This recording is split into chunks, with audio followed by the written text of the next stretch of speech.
Attention! This makes absolutely no sense.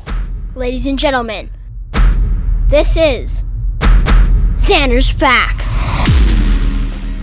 Oh, what is up, everybody? Welcome into the latest edition of the Zander's Facts podcast. I am, of course, the aforementioned Zander. It is Wednesday, August 30th, 2023, episode 116, 116 of the podcast this week, y'all. It's a big podcast. This is one of my favorite podcasts that we do every year. It's the third year now, that I have the honor of presenting the Zander's Facts College Football Season Preview podcast. There may be a hurricane in Florida right now.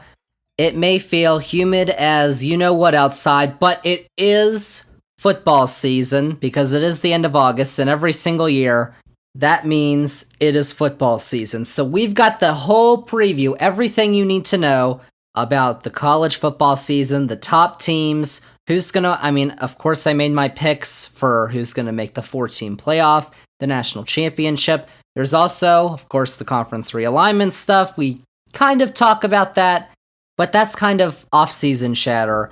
We're into the season now, so we want to talk about what's actually going on the field. So we get into all that with all the facts on this week's edition of the podcast. Before we get to all that, though, just wanted to remind you all that if you like the Zander's Facts podcast, if you think you're going to like all the facts on this week's edition, remember to follow this podcast, download this episode 116, rate and review the podcast as well, and then check us out on all the socials, Twitter, Facebook, Instagram, Threads, TikTok, all those at Zander's Facts.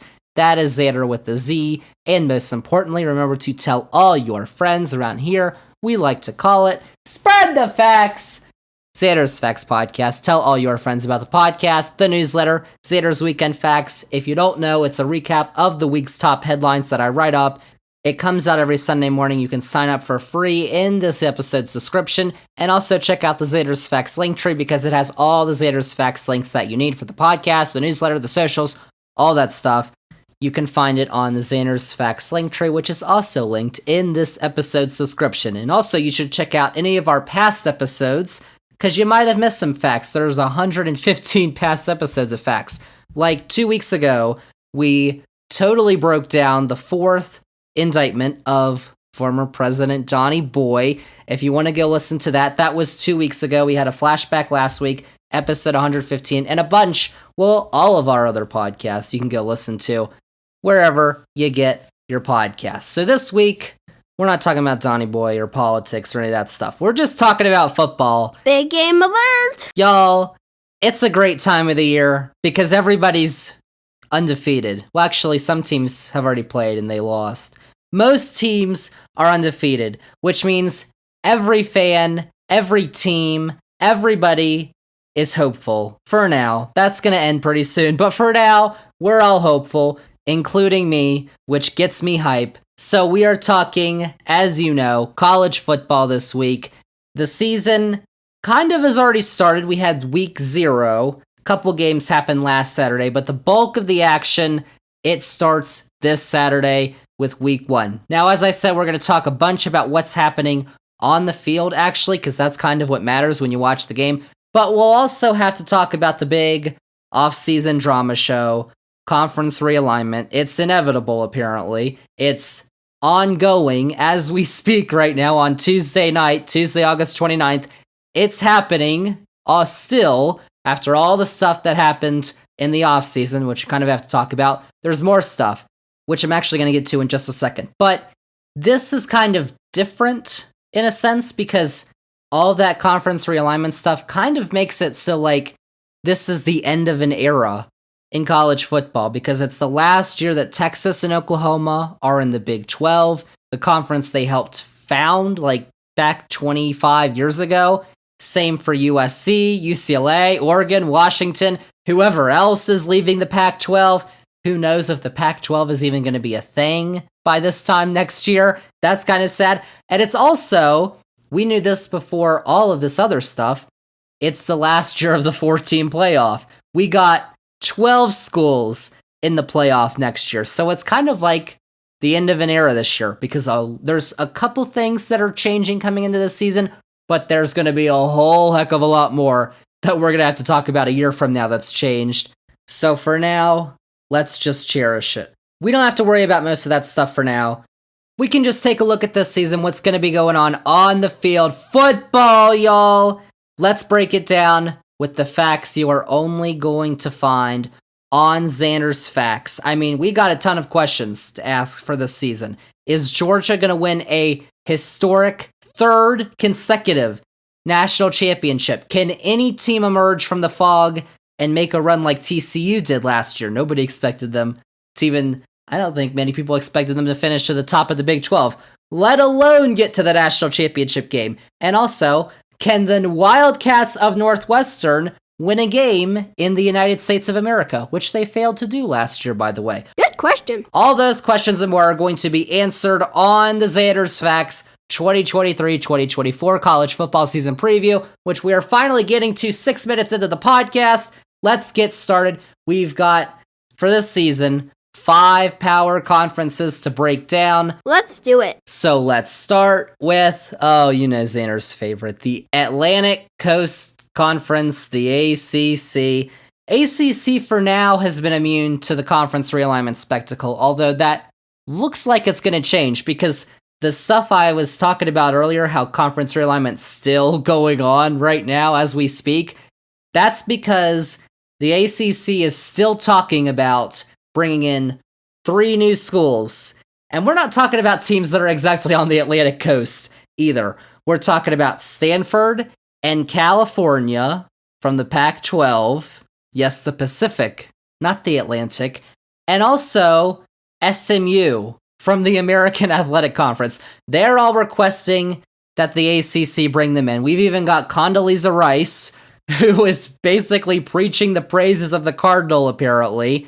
I mean, these schools want to get in so bad that apparently SMU is willing to not take any media rights money until, for like 7 years, they won't get any media rights money from the ACC. So they went in pretty badly. They just want to play at a higher level, I guess, than the American Athletic Conference, the AAC. And then you've got Stanford and Cal, who apparently are not going to, if they get admitted in, and by the time you listen to this podcast, the ACC might have already voted to admit them, because apparently, according to the reports at least, as of Tuesday night, it's continuing to gain momentum that's likely going to happen.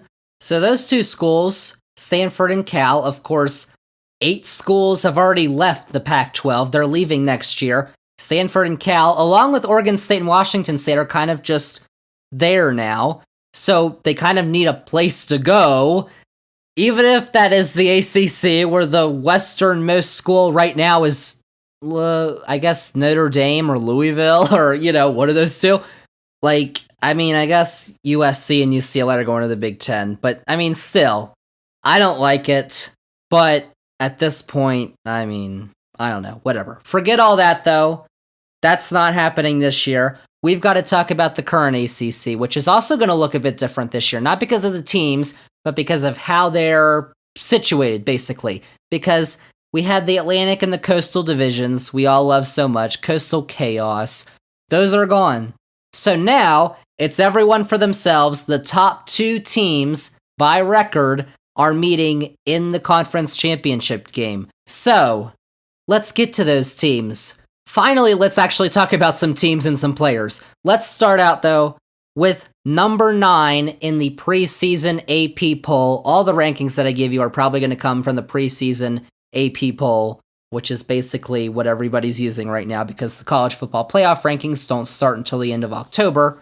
So number 9 in that poll is Clemson, the class of the ACC for almost a decade, basically now. They continued their 2-year streak of finding themselves last year, though. They did win 11 games. Of course, for Clemson under Dabo Swinney, they kind of expect more. And they also won the ACC last year, but they did suffer their first loss to in-state rival South Carolina since 2013. And, of course, they didn't make the college football playoff for the 2nd consecutive year. But their quarterback, DJ Uiagalelei, is off to Oregon State. We'll talk about the Beavers in a little bit. And offensive coordinator, Brandon Streeter, he was fired. So in comes TCU offensive coordinator Garrett Riley. You remember what TCU did last year, and sophomore quarterback Cade Klubnik, who started the last couple of games last year, but he's backed up by a couple of experienced running backs. You've got Will Shipley, Phil Maffa, and if they find a couple star receivers this year, they've got another strong defensive lineup. Clemson, obviously, with Dabo Swinney, never count them out. They could always find their way into the top 4. But actually, Clemson is not the highest ranked ACC squad in the preseason AP Top 25 poll. What? It's a little surprising, but that would belong to the team right above them at number 8, the Florida State Seminoles. And you better believe that their September 23rd meeting between those two schools in Death Valley is going to be, as of now, the highlight of the ACC regular season. Write it down, y'all, September 23rd. I mean, it's got a good chance to be the college game day game if both teams go into it undefeated. Ohio State and Notre Dame is also that week, so we'll see. But the Seminoles are going to have a tough time getting into that game undefeated because they have the game of the week this coming week, week 1 to start the season against LSU, who is number 5 in the poll. That game is Sunday in Orlando. And it's going to be a good one, y'all. Only top 10 game of the week, so that's going to be the big highlight. Sunday night, day before Labor Day. But they've got quarterback Jordan Travis, Florida State does. He's a top QB, probably not just in the league, but maybe in college football. So, you remember a couple years ago, Jimbo Fisher had this program at the end. It wasn't too pretty. You remember when Alabama played Florida State to start the season? It was like 2017, 2018, something like that. Alabama was number 1, Florida State was number 3. Preseason rankings, come on, but they get you hyped up. And this game was monumentally hyped.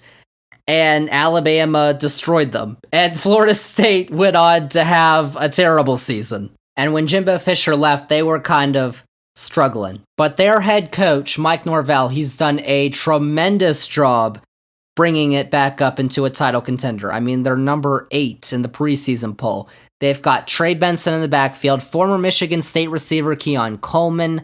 FSU, especially on offense, should be an exciting watch. And if they can beat LSU on Sunday, it's on ABC in prime time, they'll have solidified themselves as contenders for the playoff already.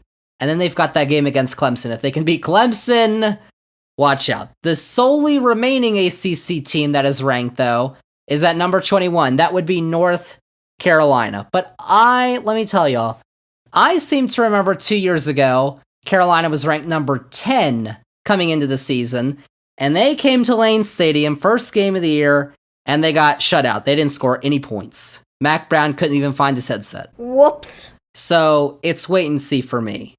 But there's a lot of people hyping up UNC's quarterback Drake May, the brother of, by the way, UNC basketball's Luke May.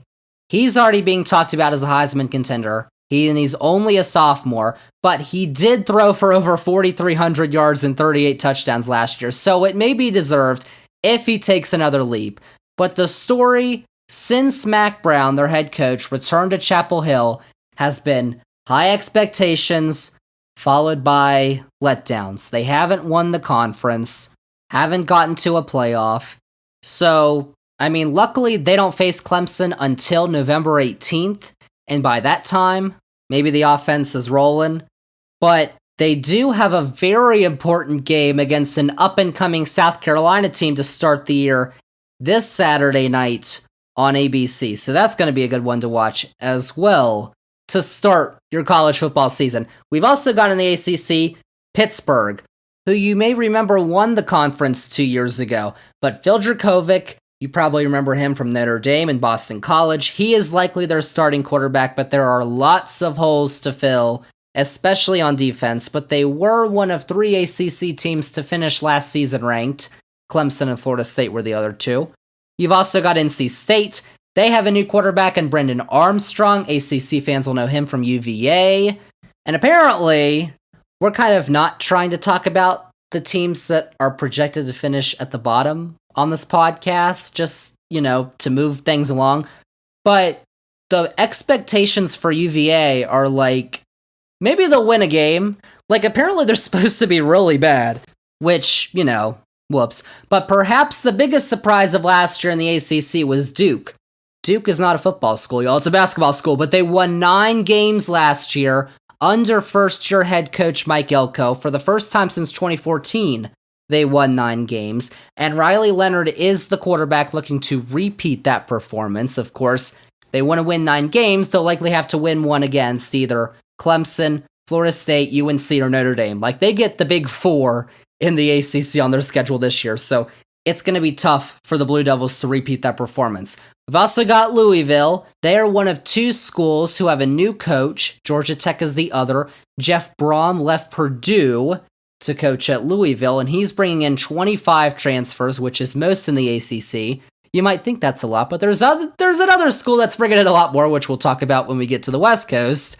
And so the Cardinals of Louisville will be an interesting experiment this year. You've also got Mario Cristobal looking to not repeat last year's disaster for Miami. That included a home loss to Middle Tennessee State. And then Wake Forest. Wake Forest has been a pretty good team the last few years, but their quarterback, Sam Hartman, he's at Notre Dame now, so times after him may be a little harsh this year for the Deeks, the Diva Deacons. And then, oh, y'all, my favorite, we got our Hokies of Virginia Tech. And let me tell y'all, they only won 3 games last year, but guarantee it, they will win more than 3 games next year. How about that? Judge Zander. My Hokies. All right, so that's the ACC. I would like to talk about Virginia Tech more, but in this podcast, I don't think we can without everybody yelling at me. So it is time to make some ill-advised preseason predictions you should totally bet your house on, by the way. Because last year, I had NC State and Miami meeting in the ACC title game, which, I don't know, someone must have, rigged my brain or something. I couldn't have made those silly picks. But anyway, we're back to the facts this year.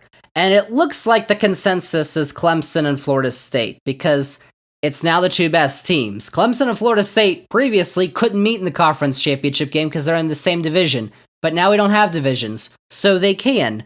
So I don't think I'm going to stray from the fray there. I like Clemson and Florida State.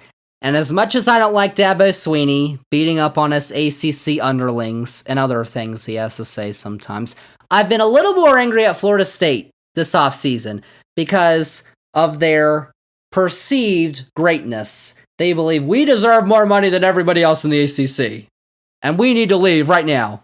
But they haven't won anything in 10 years. So win something and then talk, okay? So I'm going with Clemson to win the conference for totally legitimate reasons. But, they're also pretty good at football. So I've got Clemson, book it, y'all, winning the ACC this year. Zander's facts. But we got 4 conferences to go. 1 down, 4 to go. Let's go to the newly expanded Big 12 conference. The big moves haven't hit the other conferences yet. They really haven't even hit the Big 12 yet. But the Big 12 is the only Power 5 conference to have changed its membership in the offseason.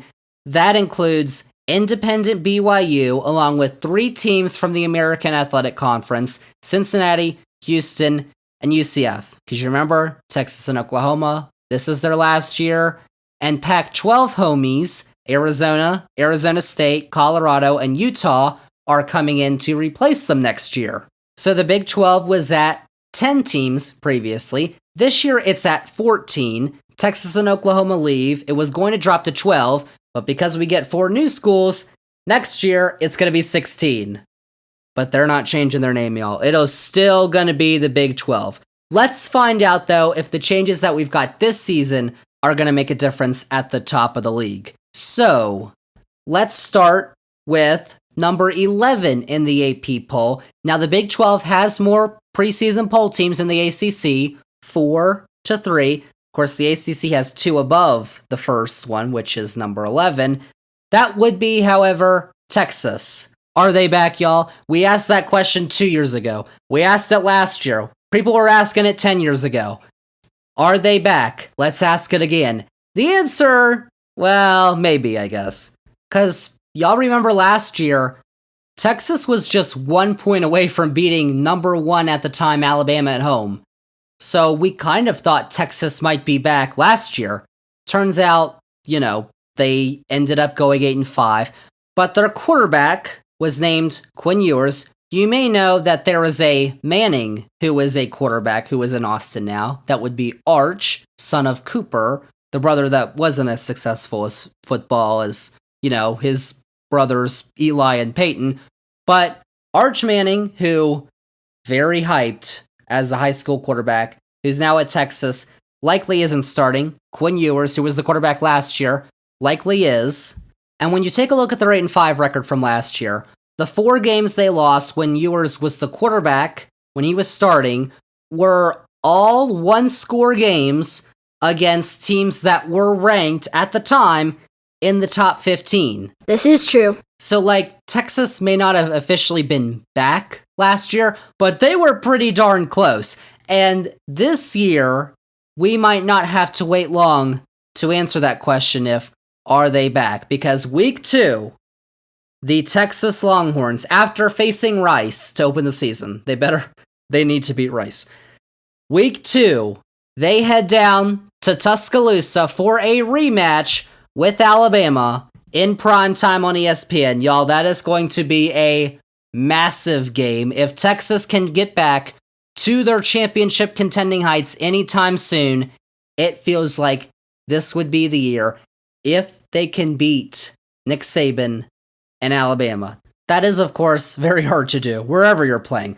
But Texas has receiver Xavier Worthy, Jatavion Sanders, and the entire offensive line are returning, while linebacker Jalen Ford is the league's preseason defensive player of the year. So I gotta say, this might finally be the year for the Longhorns. In their last year at the top of the conference they helped create back in 1994.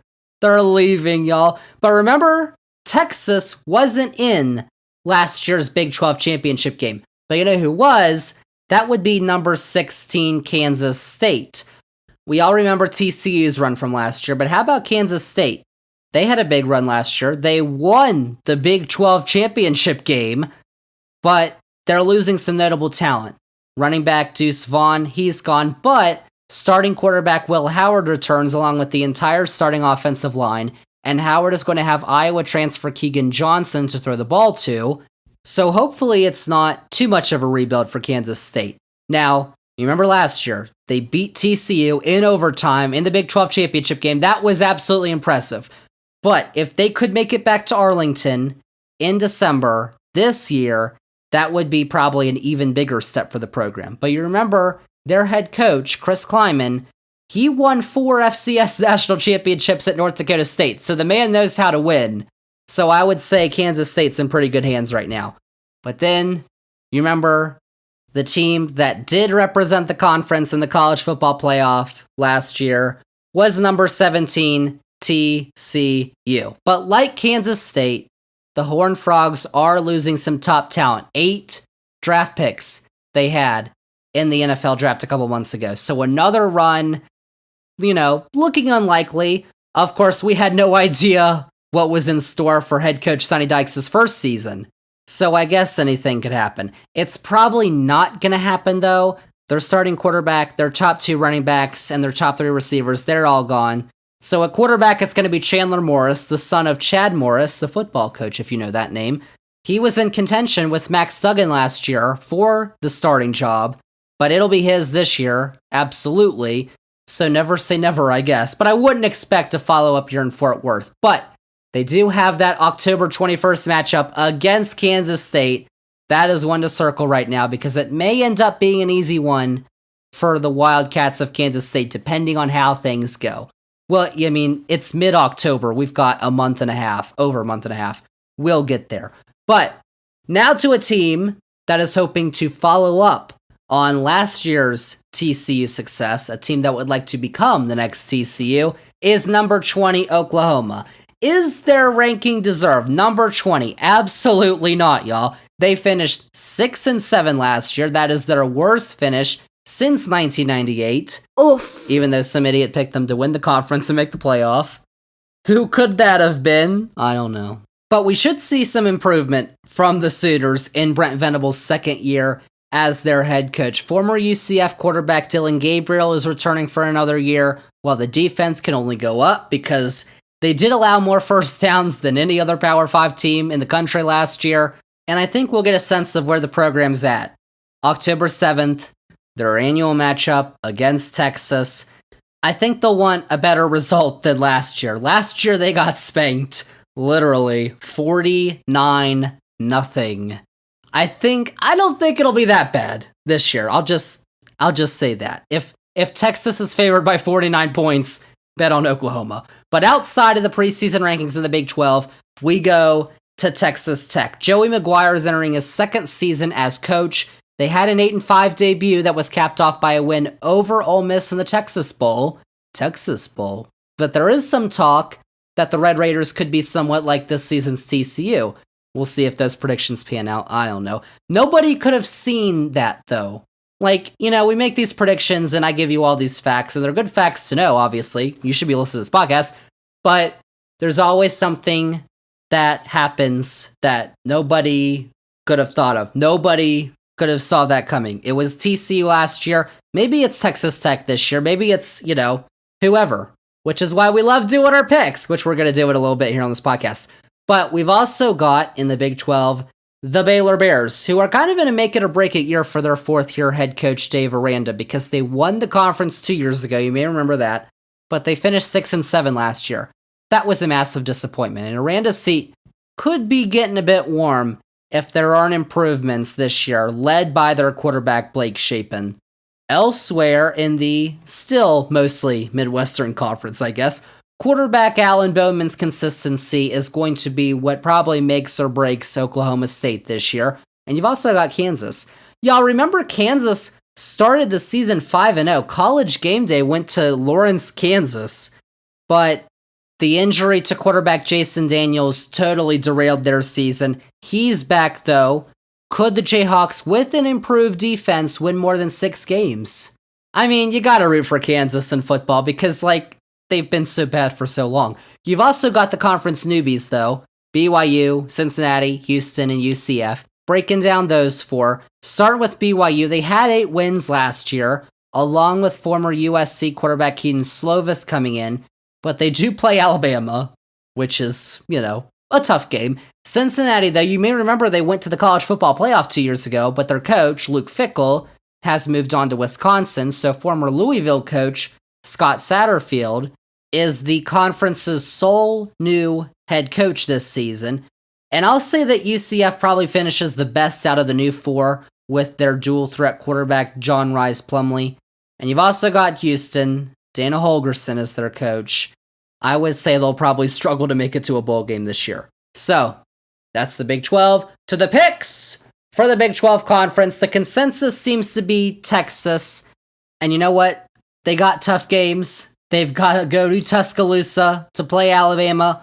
But I do think that they're going to finish their final year in the Big 12 on top. It may seem crazy, but this would just be the 4th Big 12 title for the Longhorns since the conference's inception in 1996. Oklahoma, their, big rival, has had 14 conference championships in that span. It's a fact. But I think that Texas is going to take down second place Kansas State, who won't be able to win their second straight conference title. Oh, y'all, we love the bigs. The Big 12. Now it's time for the Big 10. Pretty soon, y'all.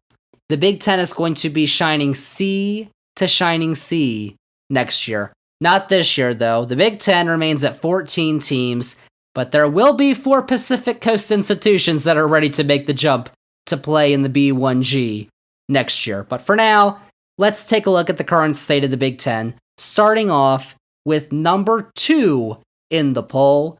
That would be Michigan. Now, the Wolverines are going to be without their head coach, Jim Harbaugh, for the first 3 games of the season after he was accused of some recruiting infractions, which I'm not going to get into on this podcast, but look him up and you'll kind of be like, really?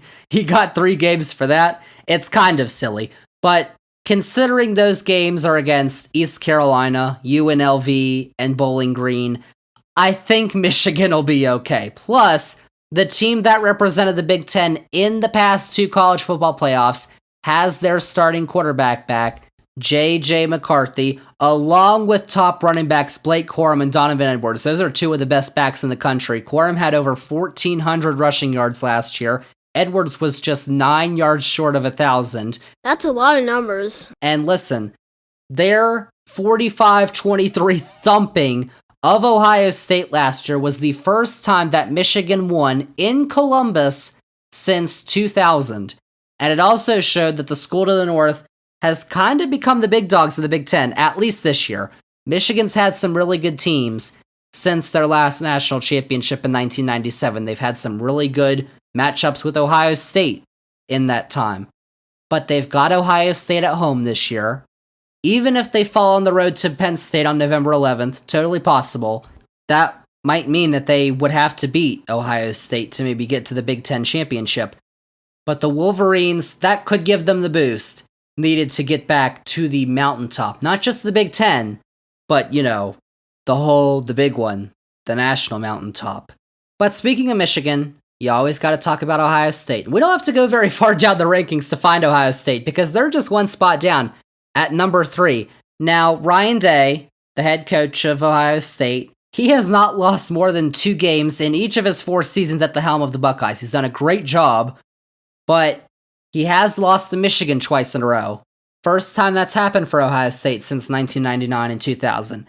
And if he becomes the first Ohio State coach to lose 3 straight since a man named John Cooper, if you can remember that far back in the last century, his seat, even if he only loses 1 or 2 games, if they lose to Michigan again, Ohio State fans, they have very high expectations for themselves. They could be like, well, this Ryan Day guy can't beat Michigan. We might need to get another guy. But also, remember, sane Ohio State fans, that the Buckeyes were a field goal away from beating Georgia and making it to the national championship game last year. The one thing is, they don't have a starting quarterback at the moment. CJ Stroud is off to the Houston Texans, and either Kyle McCord or Devin Brown is going to be the starting quarterback. Of course, whoever it is going to be surrounded by exceptional talent.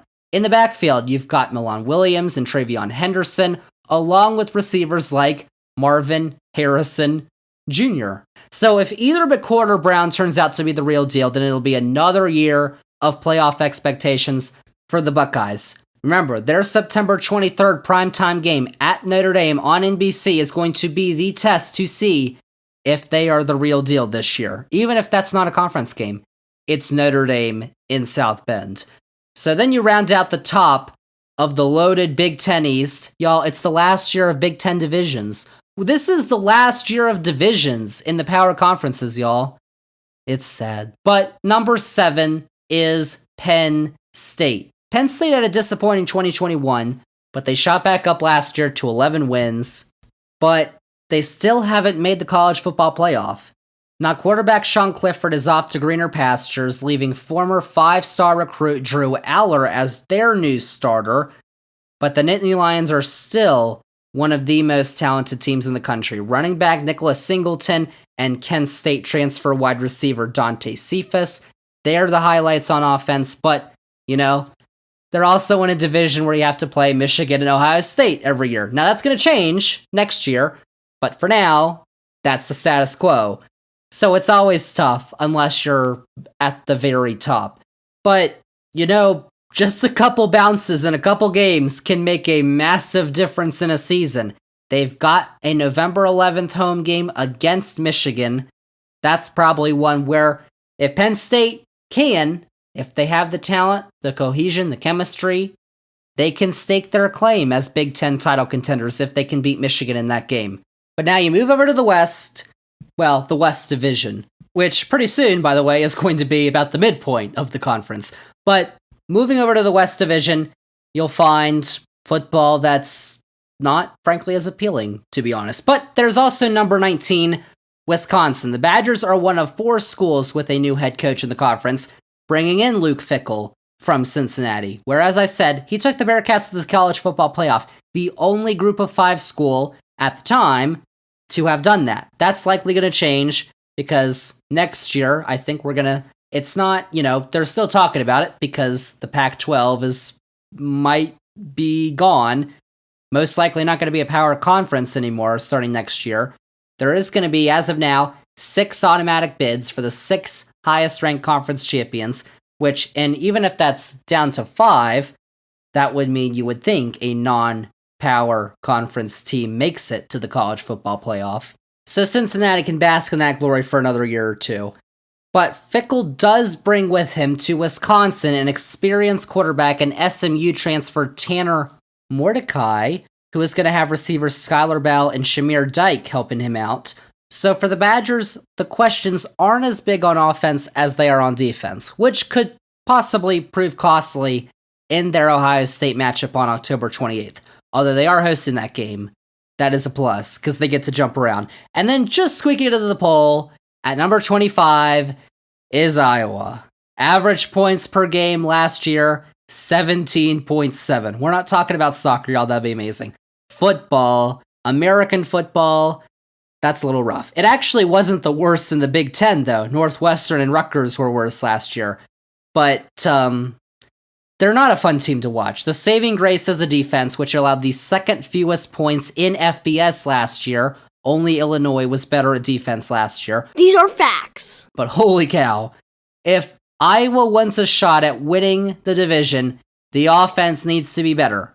But they have a chance because Michigan transfer quarterback Cade McNamara, who led the Wolverines to their first college football playoff appearance 2 years ago, he gives them that chance. And their October 14th road test against Wisconsin, if you're a Big Ten West fan, circle that date. That could be the division decider right there. So then you move down the conference, and you've got Maryland, who is not going to be an easy game for anybody. Their quarterback, Talia Tagovailoa. Yes, I say this every year. He is the brother of Tua. He's back. The Terrapins have reinforced their offensive and defensive lines in the transfer portal. They've got home games against Penn State and Michigan. That Michigan game is the week before Michigan plays Ohio State. Trap game, maybe. Those could be sneaky for those visiting teams. And you've also got Illinois. They're kind of in a similar position, too, because you remember they only lost to Michigan by just 2 points last year. But now the Illini have to replace quarterback Tommy DeVito and several other offensive starters. But in the last 2 years, their head coach, Brett Bielema, has done a pretty good job rebuilding the program. So we'll see what happens with Illinois this year. And then you remember Michigan State. 2 years ago, Michigan State was at the top of the Big Ten. They won 11 games. They were competing at the top of the conference. Y'all, if you're a Spartans fan, those were the days. Because now, their head coach, Mel Tucker, he signed a massive 10-year, $95 million extension after that year. And then last year, they proceeded to go 5-7. They, listen, if that happens again, Mel Tucker, he may be shown the door, but if he is, it'll be with the sack of cash, let me tell you. But if they cannot progress under their new quarterback, Noah Kim, changes could be coming to East Lansing. I mean, listen, they're in the Big Ten. They got that money. But to pay out Mel Tucker, that would be a lot of money. Now, Nebraska has a new coach this year, Matt Rule, who y'all remember was at Baylor. Then he was with the Panthers in the NFL. He got fired, so he's back at the college game. Now, he's going to have the tough task of not letting Nebraska lose more games than they win for the 7th straight year. Poor Cornhuskers, that's all they have there. And Minnesota's 9-win season last year doesn't look likely without their starting quarterback and running back. So, I mean, listen, you were probably asking at the beginning of the podcast, why did he mention Northwestern? Because I have to point out that Northwestern has not won a game in the United States since October 16th, 2021. They beat Nebraska last year, but that was in Ireland. That was not in the United States. So, and listen, Northwestern, they have plenty of off-the-field issues to deal with as well, because they fired Coach Pat Fitzgerald back in July amid allegations of hazing in the program. So, we probably shouldn't be talking about Northwestern on this podcast. They're not going to be one to watch out for. But for my pick to win the Big Ten, I think it looks likely that it's going to come down to the final weekend between Michigan and Ohio State, as it often does in that conference. And right now, I think Michigan just has the advantage, not just on the field, but as a program overall. Make no mistake about it. I mean, Ohio State, if their only loss is in Ann Arbor, they're probably still making the college football playoff, and it's likely that their only loss could be in Michigan. They have a good chance to win that game, too. Like, Ohio State's no slouch. They're still one of the best teams in the country. But Michigan, they kind of have that it factor. I think they just have a little bit more than Ohio State right now. So I like the Wolverines to take the conference for the third year in a row, beating West Division champs Wisconsin in the Big Ten Championship. If you say so. Now, y'all, we gotta break out the tissues because we might only be doing previews of 4 major conferences next year because it looks like it's hasta luego to the Pac-12 at this point. You know, the Pac-12's origins date all the way back to the formation of the Pacific Coast Conference back in 1915, 108 years ago. But you know what? In less than 1 year's time, it looks like it's all going to be coming to a very saddening conclusion. I'm sad, y'all. I don't even live on the West Coast. I live on the East Coast, almost as far the East Coast as you can get. And I've only been to one state with a Pac-12 team, and I was only there for like a week. And I don't root for any of these Pac-12 teams, but as a college football fan, I think you have to be sad. Because we've always known that the West Coast has their conference. It's the Pac-12. And now it's gone. I'm upset. But I'll try to get through it, y'all. 8 teams, as you know, planning their departures for next summer, and the others desperately looking to figure out what the future holds. We may as well enjoy this last season while we can. But you've probably gotten lost on where everybody's going. I think I've already mentioned it, though, on this podcast. I'll do it again. Here's a refresher, though. Here comes a fact. USC and UCLA, they're heading over to their neighbors in the Big Ten because all those schools are very close to Los Angeles. While Oregon and Washington are also joining them next year. They're going to be getting less of a payout of that Big Ten media rights money, though. Still pretty good, but not as much as full members as USC and UCLA are going to be, along with the 14 other Big Ten schools. And then Oregon and Washington's departures prompted Arizona State, and Utah to bolt for the Big 12, which Colorado had done a few days earlier. Colorado, if you don't remember, had been in the Big 12 until 2010, 2011, around then, when they went to the Pac-10 at the time. That became the Pac-12. Now they're going back to the Big 12. And then, of course, there's Stanford and Cal, who are eyeing the ACC. And actually, if the ACC thing doesn't work out somehow, some way, the Big 12 might be an option. That's the reports lately, so who knows. And then you've also got Oregon State and Washington State. Where are they going to end up? Well, right now it looks like their best options are joining with the American Conference or the Mountain West. Which, so there's all that. Let's go back to the football, though. Let's start with number 6, USC. Now, you may remember their quarterback from last year, Caleb Williams, won the Heisman Trophy. He followed head coach Lincoln Riley from Oklahoma to USC, and he's back this year to defend his crown while also pulling the Trojans across the finish line with him. But make no mistake, Riley has surrounded Williams with some top talent. Running back Marshawn Lloyd is a big portal addition from South Carolina, while wide receiver Dorian Singer from Arizona and freshman Zachariah Branch and Deuce Robinson could put up some big rookie seasons. But the offense isn't the problem, because we've already gotten to see USC play in week 0. They played San Jose State. Now, the Trojans won, of course. They put up 56 points, but they also gave up 28 points. The defense is still a concern and could ultimately cost USC some games. That'll definitely be put to the test when they visit Notre Dame on October 14th and Oregon on November 11th. But the Trojans could be the Pac-12's best chance at getting to the playoff for the first time since 2016, and possibly the last.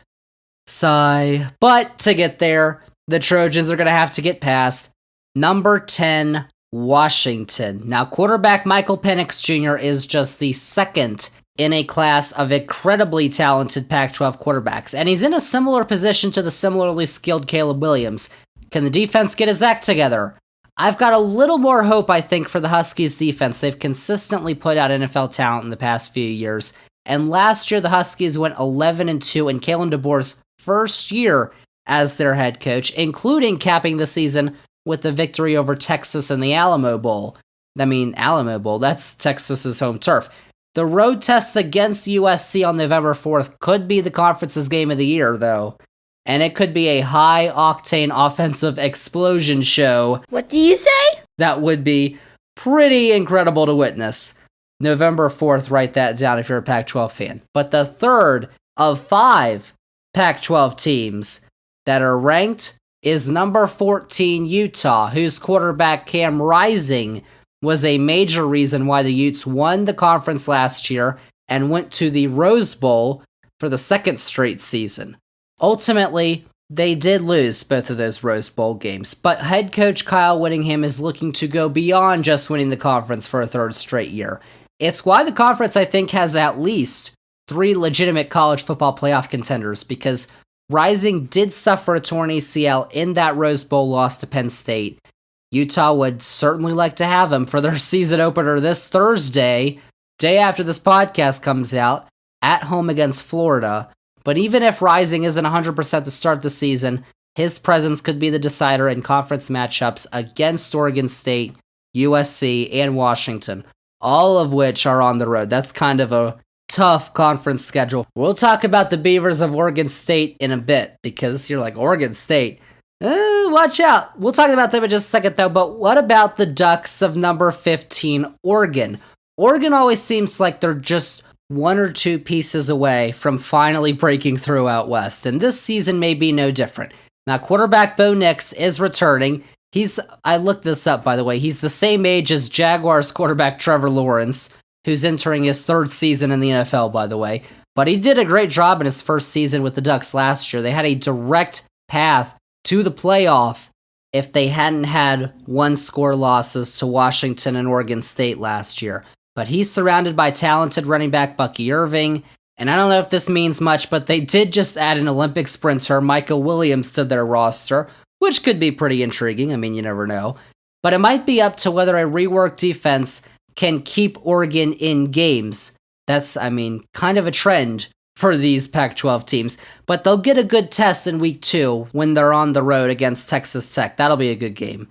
Then we can talk about number 18, Oregon State. The Beavers, their realignment hopes, it's not looking too good. But they are going to be one of the conference's top teams this year, led by former Clemson quarterback DJ Uiagalelei, who's obviously looking to prove Dabo wrong. But Uiagalelei hasn't proved, I think, what the 4 quarterbacks above him have, especially the Pac-12. But you've got to think that the potential is still there. He was still a top recruit coming out of high school, went to Clemson. He's got one of the conference's best offensive lines in front of him, and behind him he's got Pac-12 Offensive Freshman of the Year last season, running back Damian Martinez. The conference has multiple CFP contenders, as I said, but it may be hard for those teams and others to just get over Oregon State, who have the talent to beat just about anybody. They're a dark horse this year, and one that I think a lot of people are going to try and root for to make some noise, obviously, because of all the off-the-field realignment stuff. That's kind of not putting Oregon State in the best position. But a team that is well situated for the future would be UCLA. Now, head coach Chip Kelly has made some progress in his last few years at UCLA. That may take a bit of a pause this year, especially in a conference that is this top-heavy, because quarterback Dorian Thompson-Robinson, he's out of Westwood or Pasadena, I don't know, whatever they stake their claim. The campus is in Westwood. The stadium is in Pasadena. They're not really close in the LA Metro, I don't know, whatever. What are you talking about? Ethan Garbers does take the reins at quarterback, and he'll have time to get comfortable. They've got an early season schedule that features the likes of Coastal Carolina and North Carolina Central. I don't know why UCLA just wants to beat up on the Carolinas, lower teams, we'll just say that. But in Pac-12 play, it'll be tough for the Bruins. Even without the likes of Washington and Oregon, they've got September 23rd's visit to Utah. That's probably going to show us what UCLA has in store for their Pac-12 swan song. It's everybody's Pac-12 swan song this year. But both sides of the ball have new coordinators at Washington State. Yet another team that I don't think the top teams can overlook, and especially for Oregon's mid-October trip to Pullman. Washington State's schedule also sets up nicely for a year 2 bounce for their head coach Jake Dickert. Now Arizona, if you all remember, Arizona were at the bottom of not just Pac-12, Power 5. They won 1 game in 2021, but they won 5 games last year. And they could possibly increase their win total again with their quarterback, Jane DeLora. And then also in the state of Arizona, Arizona State, they self-imposed a bowl ban after recruiting violations took place while Herm Edwards was still coach. Herm, he got fired if you didn't know. He's back on ESPN now. Likely won't matter this year anyway, if you get my drift about the Sun Devils. Oh yes, and we can't talk about the Pac-12 without also mentioning the new sheriff in town in Boulder, Colorado. Colorado hired Deion Sanders, Coach Prime, to be the program's new head football coach, and there's lots of buzz. Of course, when Colorado visits TCU to start the season this Saturday, Big Noon Saturday on Fox, I think people are going to remember that Colorado only won 1 game last year. It'll take time because we talked about, was it Louisville, who we said are bringing in 25 transfers this year with their new coach, and that's a lot. Colorado are bringing in 60 new players this year. It's going to take time for them to gel during a football game. So, Colorado, their hype is there, the show, Coach Prime, but the results, that's probably going to take time, if they come. So, for my Pac-12 pick, I think that this conference was actually the hardest for me to pick this year because USC, they have the reigning Heisman Trophy winner and a great offense, but Washington, I think, has an equally solid quarterback in Michael Penix Jr. and another outstanding offensive unit, but Utah has won the conference the last 2 years, and they returned their star QB too. Both Oregon schools, too, I think, can make legitimate claims. And the divisions are a thing of the past, so it's the best 2 teams in the Pac-12, too. So ultimately, I think I'm going to put Washington in the Pac-12 championship game, and I think they'll face Utah, not USC, and I've got Washington taking home the conference crown. But again, if it's any of those 5 teams, I wouldn't be surprised. Even Oregon State, but also Oregon, Utah, and USC. The Pac-12 is top-loaded. As loaded, I think, as it has been in a long time. And of course, it's the last season. Oh, Pac-12 conference. So sad. But let's move on. Our final conference, another year, another defending national champion from the SEC, the Southeastern Conference. They've got 6 teams in the AP preseason top 25 poll, including 3 in the top 5. Y'all, it's the SEC. It just means more. That's what they say. It's also the end of era of sorts for the SEC this year, though, because Oklahoma and Texas are coming in next year. And, I mean, at least they're still kind of in the Southeast. I mean, USC and UCLA, when they first said they were going to go to the Big Ten, it was like, well, at least it's not called the Midwest Conference or anything. But they've had 14 teams in the Big Ten. I guess they're not going to change it. But the ACC, I'm not sure how you could stay the ACC with Stanford and Cal, but I don't know. Either way, let's talk about this year. Because y'all remember, the SEC has the defending college football playoff national champion. Now, the last time that a school at the top division of college football won 3 straight national championships, it wasn't Alabama. World War II hadn't even started yet in Europe. The Golden Gophers of Minnesota, back when the champion was decided by the polls, certainly not contenders in today's era. They won 3 straight national championships from 1934 to 1936, or at least ones that they claim. In fact, 1936 was actually the first year of the AP poll deciding the national champion. Spitting the truth. So, when we talk about the number 1 team in the preseason AP poll, y'all know I'm talking about Georgia.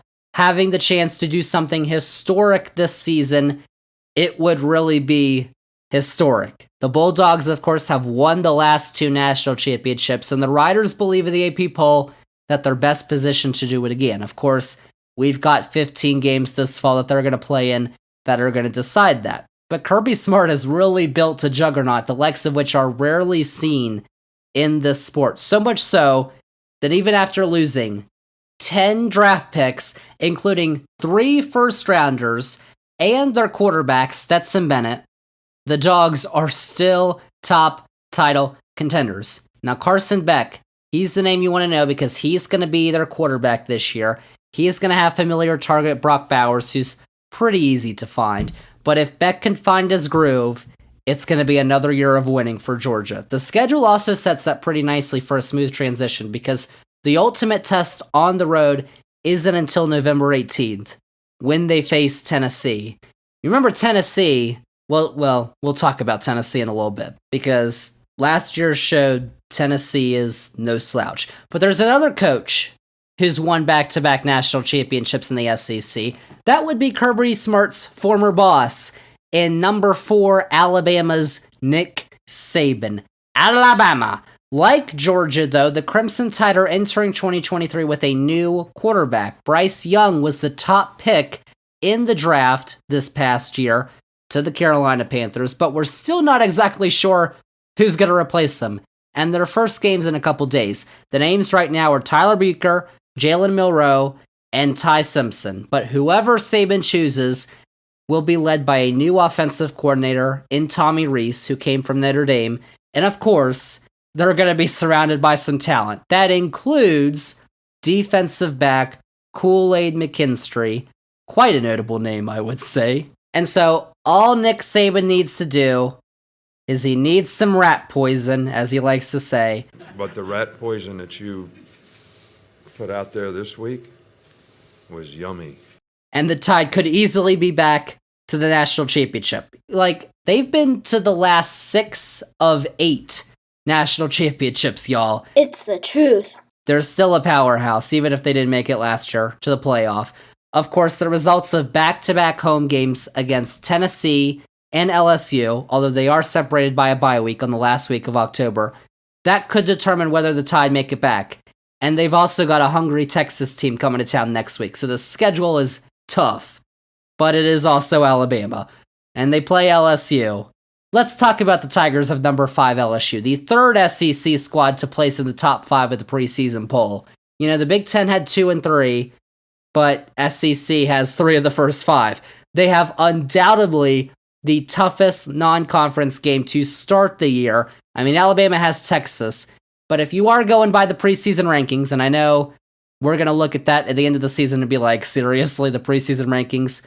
But still, I'd say LSU's game against Florida State is probably the toughest non-conference game for an SEC school this year. But remember, they started the year last year against Florida State at a neutral site, like they're going to do this year, and they missed an extra point at the final play. No time left. They scored a touchdown, extra point, they missed it. So, Florida State won the game. The extra point would have tied the game. And that was Brian Kelly's first game in charge of LSU. But you know what? They turned it around a little bit. They beat then top 10 Ole Miss by 25. They beat Alabama, and they made it to the SEC championship game. Now, quarterback Jaden Daniels is back from a 2,900-yard campaign last season, and linebacker Harold Perkins Jr. leads a top defense as well. Of course, I'm not the biggest Brian Kelly fan.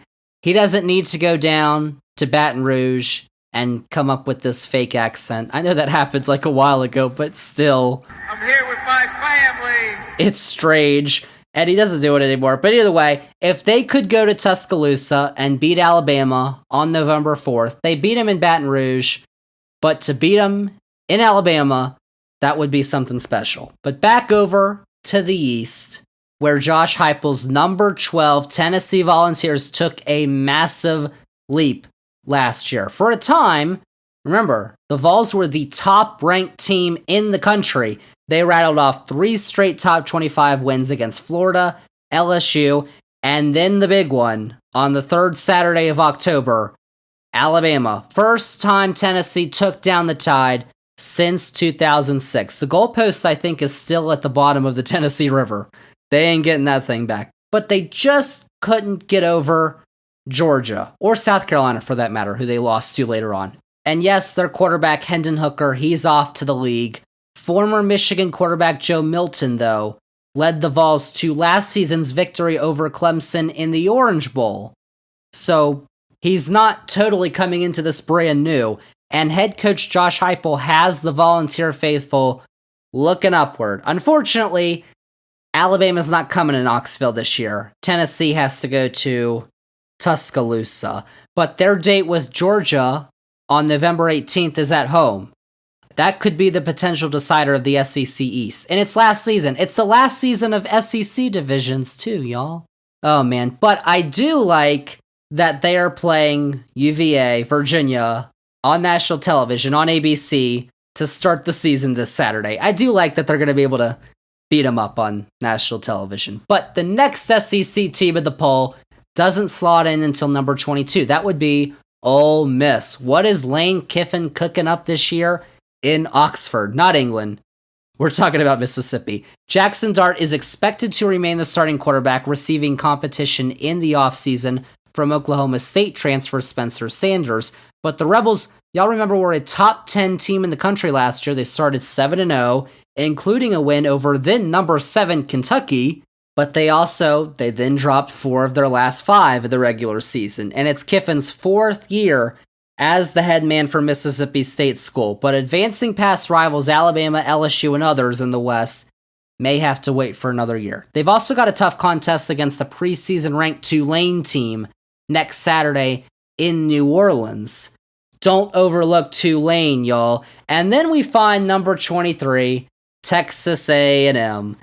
Y'all, there has been no shortage of hype to start the seasons that Jimbo Fisher has been in charge in College Station. And basically, almost all of them have ended up in some sort of disappointment. Last year, they started number 6, they finished 5-7. 2021, they started number 6, they finished 8-4. That's, okay. But they've consistently been at the top of the preseason poll and then haven't even been ranked to end the season. So you get where I'm coming from. Even if their victory over Alabama that year in 2021 was the first by a former Saban disciple against the legend himself, because that was before Kirby Smart beat Nick Saban in Alabama. So this year, the Aggies start at 23, but the biggest change for them probably doesn't even come on the field, but on the sidelines. Former Louisville head coach Bobby Petrino is the Aggies' new offensive coordinator, and there's some excitement about the pairing with quarterback Connor Weigman. So, number 23, they're not top of the AP poll. Could the lower expectations help Texas A&M? They host Alabama on October 7th. We're going to find out then. And continuing on our tour of the southeastern region of this great nation, y'all, we find ourselves in the Commonwealth of Kentucky. Head coach Mark Stoops has built a consistent winner in Lexington, the likes of which I don't think there's been at UK since before Bear Bryant flew south to Tuscaloosa. Because if y'all remember, Bear Bryant was at Kentucky before he was at Alabama. Little college football trivia there for you. But quarterback Will Levis is no longer a Wildcat, so transfer quarterback Devin Leary from NC State was a big snag for Stoops in the offseason transfer portal. The headline is a steady defense. So if Leary can get the offense going, they'll have momentum with the home game against Florida at the end of September, leading into matchups against Georgia and Tennessee. Those are obviously the two big ones in the Eastern Division. And then you've got the Swamp Kings of Florida. Y'all, I haven't even watched the Swamp Kings documentary with Urban Meyer and all that stuff, but I heard it was terrible, so I don't even... whatever. But the Swamp Kings era is a thing of the past at Florida. And while recruiting for their head coach Billy Napier appears to be on the right track, it may take another year or two before he has the Gators ready to compete with the big boys of the conference. A new look conference it'll be by then, so it'll be even tougher. But Auburn could be a little intriguing this season. They have their new coach, Hugh Freeze, coming over from the wonderful academic institution that is Liberty. You. No, they won't probably beat Alabama, but signs of hope after the disaster that was their former coach should leave Auburn fans happy for at least now. And South Carolina could be another name to watch too. Who doesn't love themselves some Shane Beamer? I mean, we've got to. He's a Hokie in his heart. He went 7-6 in year one, 8-5 last year with wins over Tennessee and Clemson. Those are two big wins for South Carolina, y'all. Quarterback Spencer Rattler has a chance to shine week 1, too, against North Carolina in Charlotte on Saturday Night Football, and I think he'll take advantage of that spotlight. I don't know. We'll see. But quarterback KJ Jefferson should be exciting to watch again at Arkansas, while Missouri was actually the closest team other than Ohio State to beating Georgia last year. And Mississippi State, of course, their coach, Mike Leach, passed away in the offseason, and so they're transitioning into the post-Mike Leach era. And of course, how could we talk about SEC football without mentioning the mighty Commodores of Vanderbilt, y'all? They beat Hawaii in week 0, but they also beat Florida and Kentucky last year. So their head coach, Clark Lee, he's showing signs of improvement, even if the scoreboard right now is hoisted up by cranes, because there's some construction going on at Vanderbilt Stadium, and it's kind of wild to watch the scoreboard kind of sway in the wind while you're watching a game. So, to crown our champion of the SEC, let's pick our division winners one last time, y'all. This is the last time we're going to be doing this on this podcast, ever.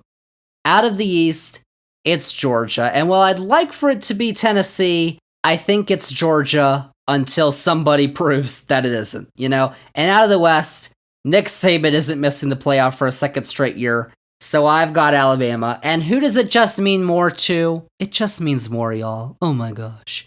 This year, that would be Alabama. So I've got Alabama winning the SEC. I know, shocker. I think I have them winning every year. But this year, you know, the year after they don't win it, they usually do, so I think they'll win it. Cool facts, bro. So there's the previews we've got for our Power 5 conferences, y'all. Before we get to the finale of this podcast, what you've all been waiting for, my predictions for the college football playoff, let's just take a look quickly at the best of the independents and the group of 5 conferences. Because if we're previewing the college football season on the podcast, we got to talk about Notre Dame. They're number 13. They had a great time in Ireland last week for week 0. They had their way with Navy. They won 42-3. Marcus Freeman's in his second year as head coach, and there's 3 big games to watch out for. Number 3, Ohio State at home on September 23rd. Number 6, USC at home on October 14th. And then number 9, Clemson in Death Valley on November 4th. That's going to be quite the test for Wake Forest transfer quarterback Sam Hartman. For the Fighting Irish, there's also only one other non-Power 5 team making it to the preseason poll.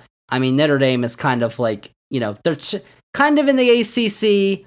Technically, they're not in football, but they play 5 ACC teams here, but they're, you know, they're up there with the Power 5. So really, the only group of 5 team that made it to the preseason poll is number 24, Tulane. Y'all remember I talked about the Green Wave. They won the American last year. They took down UCF in their swan song season in the American, and they beat USC in the Cotton Bowl by a single point. And their home game against Ole Miss next Saturday, 3:30 Eastern on ESPN2, I think is worthy of a better channel placement than ESPN2. That should be a good game in New Orleans. And Tulane, I think, likely has their way in the American this year with the likes of Cincinnati and UCF gone to the Big 12. Also, you know, conference realignments hit the American Athletic Conference too. If you haven't heard the latest happenings, Cincinnati, Houston, and UCF, they obviously all went off to the Big 12, and the American replaced them with Charlotte, Florida Atlantic, North Texas, UAB, Rice, and UTSA. The Roadrunners, I think, of UTSA should be a solid game, though, because they've won at least 11 games in each of their last 2 seasons. But that's my little American spiel there for you. The most patriotic conference, by the way, besides the Patriot League, which I think is not for football, but either way. America. And now, y'all, the moment we've all been waiting for. We got through an hour plus of conference college football previews to get to what we've all really been wanting this whole time. Zander's college football playoff predictions. Now, I have to be transparent with you. I have to remind you of last year's glorious predictions. I had Alabama, that was, come on, Alabama, of course. Georgia, that's good. Ohio State, and Oklahoma. Oklahoma, oh gosh, I don't know why. But I had 2, which is 50%, so that's okay. But now let's get to this season, the last of the 4-team playoff era. Listen, before I make my picks, if y'all remember, 2014-2015 season, we were so excited to get rid of the BCS, the computers, that national championship game, and replace it with this 4-team playoff. We had, there were a couple of great games that first year, record ratings. It was like the highest ratings in the history of cable television, those games were when they were on ESPN, and a reinvigoration of the college football postseason. But I think it's pretty clear that 4 teams is better than the past. Before the BCS, we didn't even have a national championship game, y'all. But 12 teams makes sense for the future.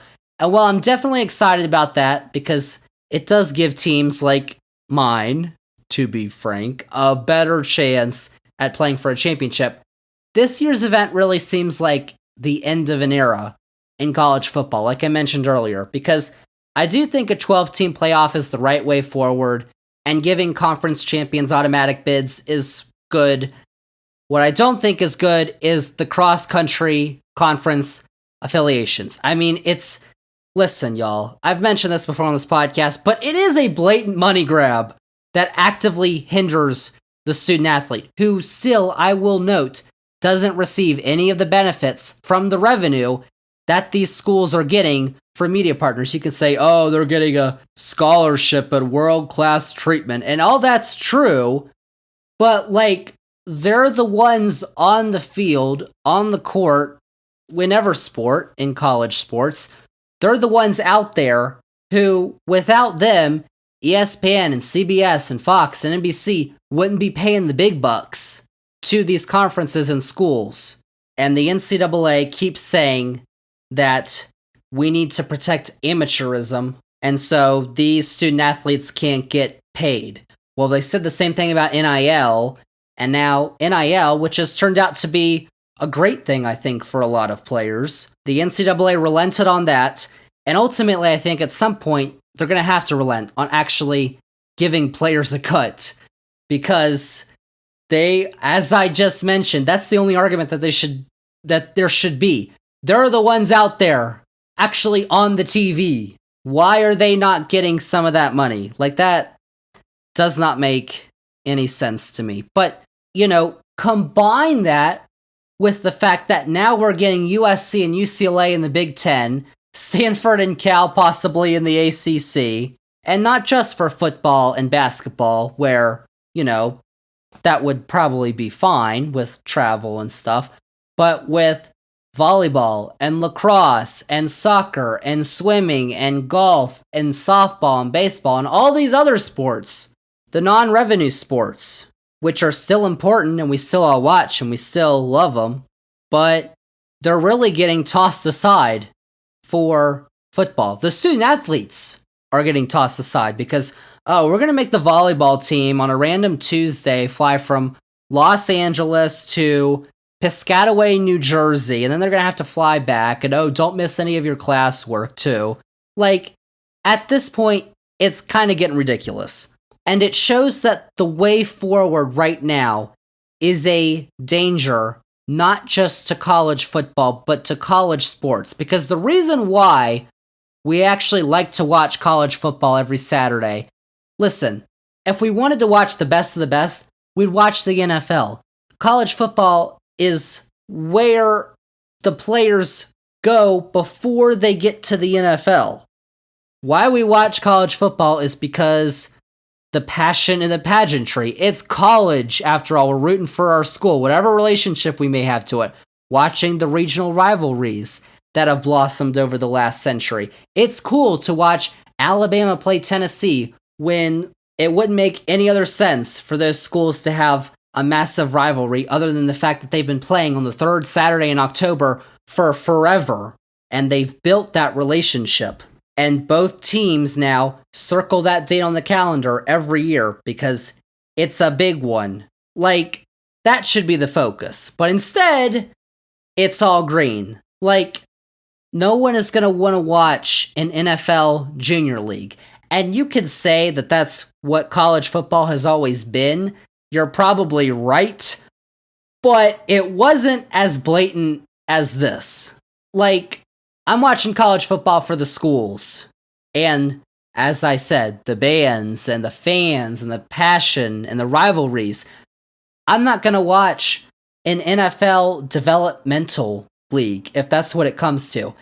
No, I don't think so. So, listen, that's my little diatribe. I just had to get that in there because I do think that, I love college football. Saturday's going to be awesome because I'm going to be watching it all day.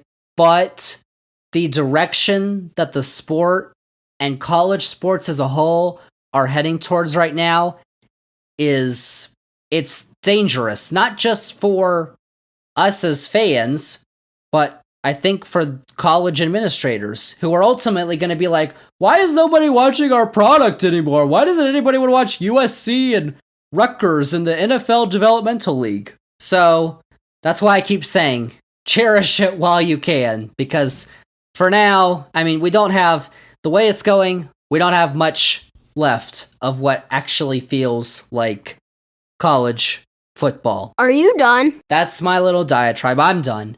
Now let's get to my 4 teams. In the last edition of the College Football Playoff, 4-team edition. Of course, my SEC champion is in.